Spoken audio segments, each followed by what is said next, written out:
Olá, irmãos, tudo bem?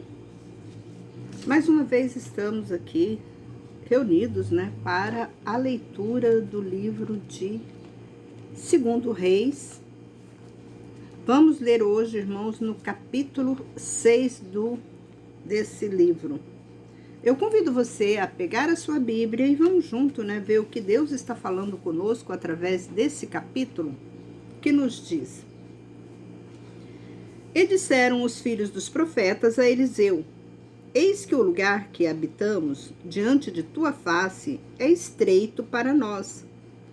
Vamos, pois, até o Jordão e tomaremos de lá, cada homem, uma viga e faremos ali um lugar para habitarmos. E disse, ide. E disse um, serve-te e vá com teus servos. E disse, eu irei. E foi com eles, chegando ao Jordão, cortaram madeiras. E aconteceu que um deixou cair a viga e o ferro do machado caiu na água. E ele gritou e disse, Ah, meu senhor, era emprestado. E disse o homem de Deus, Onde caiu? E mostrou-lhe o lugar. Então Eliseu cortou um pedaço de pau e jogou ali, e frotuou o ferro do machado. E disse, levanta-o para ti, e estendeu a mão e o pegou. Aqui a gente observa que Eliseu, como nós já no estudo passado, que nós vimos, que Eliseu, ele recebeu de Elias a porção dobrada do poder que Elias tinha.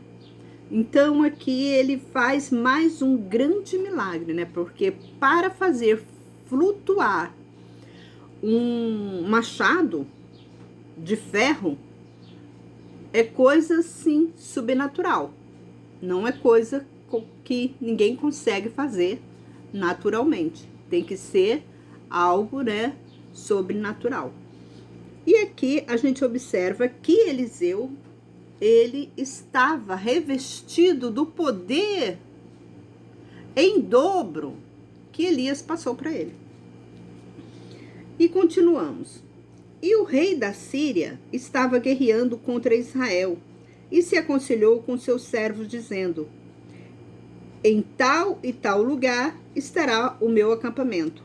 Mandou o homem de Deus dizer ao rei de Israel, Guarda-te para passar neste lugar, porque lá os sírios estão descendo. E mandou o rei de Israel ao lugar que lhe disse o homem de Deus e que tinha avisado e o salvou, não uma nem duas vezes. Turbou-se o coração do rei da Síria sobre este fato, e chamou seu servo e disse-lhes, Não me direis quem dos nossos está para o rei de Israel? Aqui Deus revelava, além de Eliseu ter poder para fazer grandes milagres, ele também tinha o dom da revelação. Deus revelava para Eliseu o que iria acontecer, o que estava para acontecer com aquele povo. Que maravilha, irmãos? A gente observa. Aí observamos, que Deus, ele usava, os profetas. Ele usava Eliseu para, profetizar. E o rei da Síria disse, Não me direis quem dos nossos está para o rei de Israel? O rei da Síria, ele estava achando, irmãos, que tinha alguém entre eles lá, dedando, falando aonde eles iriam começar a guerra, que dia, que hora, que lugar. Aí disse um dos servos, Não, meu senhor, ó rei, pois Eliseu, o profeta que está em Israel, diz ao rei de Israel as coisas que fala em teu quarto de dormir. E disse o rei, ide e vê de onde ele está, para que eu envie e mande trazê-lo.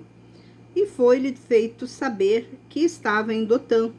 Portanto, mandou para lá cavalos e carros e numerosos soldados, e à noite cercaram a cidade. Quando acordou muito cedo, o servo do homem de Deus levantou-se e saiu, e eis que um exército rodeava a cidade, cavalos e carros. E disse-lhe o moço: Ai, meu senhor, que faremos? E respondeu ele: Não temos, pois mais são os que estão conosco do que os que estão com eles. Eliseu falou, né, para o servo dele, que o servo dele temeu. Falou: E agora, meu senhor, a cidade está sitiada, e o que vamos fazer? Aí Eliseu disse: Não temais, pois mais são os que estão conosco do que estão com eles. E orou Eliseu e disse: Deus, eu peço-te, abra os olhos dele para que veja. E abriu Deus os olhos do moço e viu. E eis que o monte estava cheio de cavalos e carros de fogo em volta de Eliseu. E desceram a ele, e orou Eliseu e disse: Fira, peço-te, este povo com cegueira. E feriu com a cegueira, conforme a palavra de Eliseu. Então disse-lhe: Não é esse o caminho, e não é essa cidade. Sigam-me, e guiar-vos-ei ao homem que buscais. E foi com eles a Samaria. E quando chegaram a Samaria, disse Eliseu: Deus, abra a esses os olhos para que vejam. E abriu Deus seus olhos, e viram, e eis que estavam em Samaria. E quando o rei de Israel os viu, disse a Eliseu: Feri-lo-eis, meu pai. E respondeu: Não os ferirás. Aquele que fizeste prisioneiros pela espada e pelo seu arco, feri-lo-ás. Ponha pão e água diante deles. Comerão e beberão e irão para seus senhores. E fez-lhe um grande banquete, comeram e beberam, e o despediu, e eles voltaram para os seus senhores. Assim as tropas da Síria não mais entraram na terra de Israel. O inimigo, como que a gente trata o inimigo? Aqui é uma lição para nós, como que nós devemos, né, tratar os nossos inimigos. Você vê que Deus, ele levou o inimigo até Samaria, diante do rei de Israel. E chegando lá, o rei de Israel queria matá-lo, mas Eliseu falou: Não, vocês não matam não, dá banquete para eles, faz um grande banquete para eles.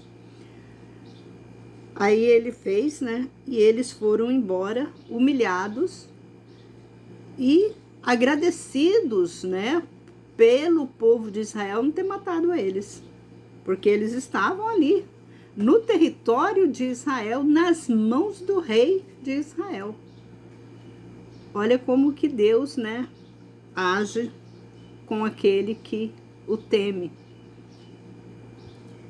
Continuando, depois disso, agregou Ben-Hadad, rei da Síria, e todo o seu acampamento, e subiu e sitiou a Samaria. Houve então uma grande fome em Samaria, e eis que estavam enfaimados, que vendiam uma cabeça de jumento por 80 siclos de prata, e quarta parte de um cabo de cebola por 5 siclos de prata.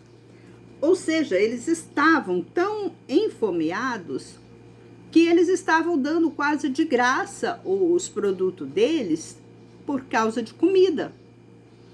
E passando o rei da Síria sobre a muralha, uma mulher gritou-lhe dizendo: Salva-me, meu senhor e rei.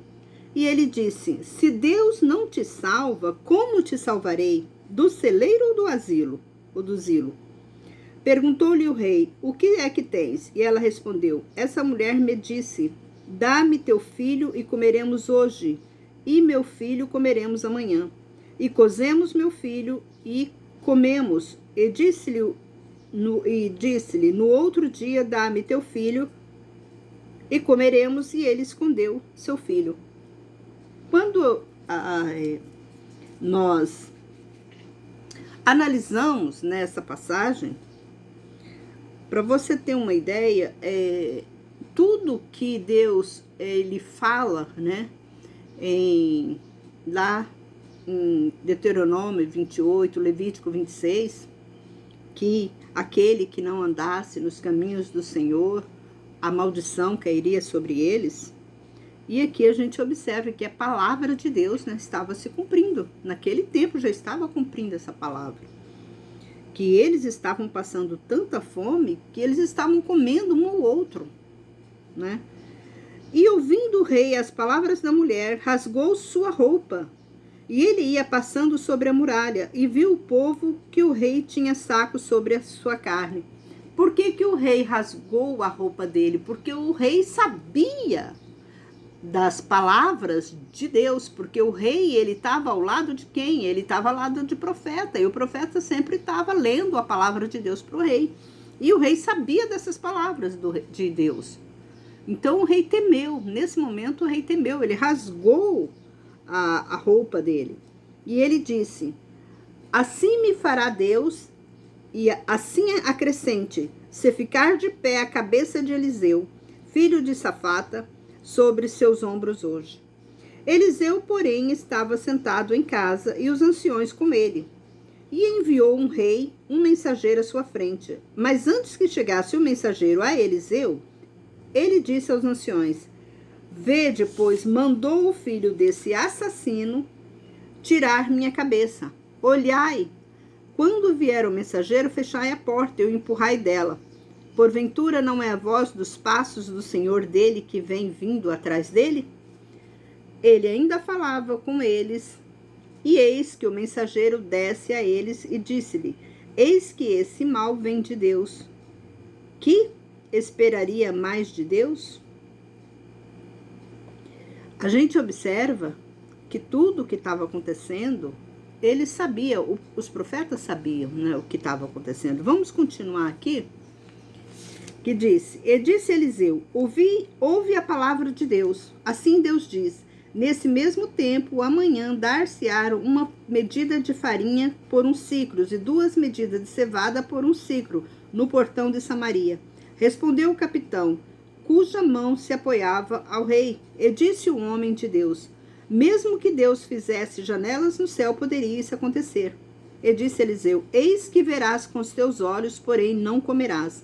Aconteceu que 4 leprosos estavam na estrada da porta e falavam entre si: por que estamos nós aqui sentados até a nossa morte? Se dissermos iremos à cidade, há fome ali, e morreremos. Se sentarmos aqui, também morreremos. Vamos agora para o acampamento dos sírios. E se vivermos, viveremos. E se morrermos, morreremos. Levantaram-se crepúsculo para vir ao acampamento dos sírios. E chegando à porta do acampamento, eis que não havia ninguém ali. Porque Deus fez ouvir no acampamento dos sírios estrondo de carros, estrondo de cavalo, estrondo de um grande exército, e disseram uns aos outros: eis que o rei de Israel alugou sobre nós os reis dos heteus, os reis dos egípcios, para virem sobre nós. Sempre tem um, né, que sai dando notícia falsa, né? Aqui a gente observou que tinha um também, né, dando notícias falsas. Mas isso tudo era por Deus, para que eles ficassem amedrontados. Por isso levantaram-se e fugiram ao crepúsculo, e largaram suas tendas, seus cavalos, jumentos, acampamentos, tal como estava, e fugiram para salvar suas vidas. E vieram esses leprosos até a entrada do acampamento, e entraram numa tenda, comeram, beberam, e levaram de lá prata, ouro, roupas, os quais esconderam. Voltaram e entraram em outra tenda, e tiraram dela objetos, e saíram a esconder. E disseram uns aos outros: não é bom o que fazemos. Esse dia de hoje é um dia de alegria, e nós nos calamos. Se esperarmos até a luz da manhã, encontraremos castigo. Vinde agora, informaremos a casa do rei. A gente observa que aquele povo, eles tinham, né, um grande temor. Eles conheciam a palavra de Deus. Então eles mesmo nas iniquidades que eles faziam, eles sabiam o que poderia acontecer com eles se eles não fizessem o bem. Aí o que acontece? Assim vieram e chamaram aos porteiros da cidade e encontraram-os, dizendo: viemos do acampamento dos sírios, e eis que não há lá homem e sua voz humana, mas somente os cavalos, jumentos que estão presos às tendas e habitadas. Chamaram os porteiros e anunciaram a nova na casa do rei. Então levantou-se o rei à noite e disse aos seus servos: agora vos direi o que fizeram a nós os sírios. Sabiam, pois, que estávamos com fome, e saíram do acampamento para se esconderem no campo, dizendo: quando saíres da cidade, os aprisionaremos e entraremos na cidade. E um dos seus oficiais respondeu, dizendo: tomem agora 5 dos cavalos que foram deixados na cidade. Então, presenciando como foram deixados todos os remanescentes de Israel e como estão todos os remanescentes de Israel que estão condenados, agora envia-nos e deixa-nos a procurar. Então tomaram 2 carros com cavalos e mandou o rei após o exército dos sírios e disse: ide vede. E seguiram atrás dos sírios até o Jordão, e eis que todo o caminho estava cheio de roupas e instrumentos, que deixaram os sírios à sua pressa. E voltaram aos mensageiros e relataram ao rei. E saindo o povo, saqueou o acampamento dos sírios. Assim foi 1 medida de farinha por 1 siclo, 2 medidas de cevada por 1 siclo, conforme a palavra de Deus. E o rei nomeou o capitão, aquele cujo braço se apoiava sobre o portão. E o povo o pisoteou no portão, e morreu, como dissera o homem de Deus, quando desceu o rei a ele. E assim foi como dissera o homem de Deus ao rei: 2 medidas de cevada por 1 siclo, 1 medida de cevada por 1 siclo, será nesse mesmo tempo, amanhã, no portão de Samaria.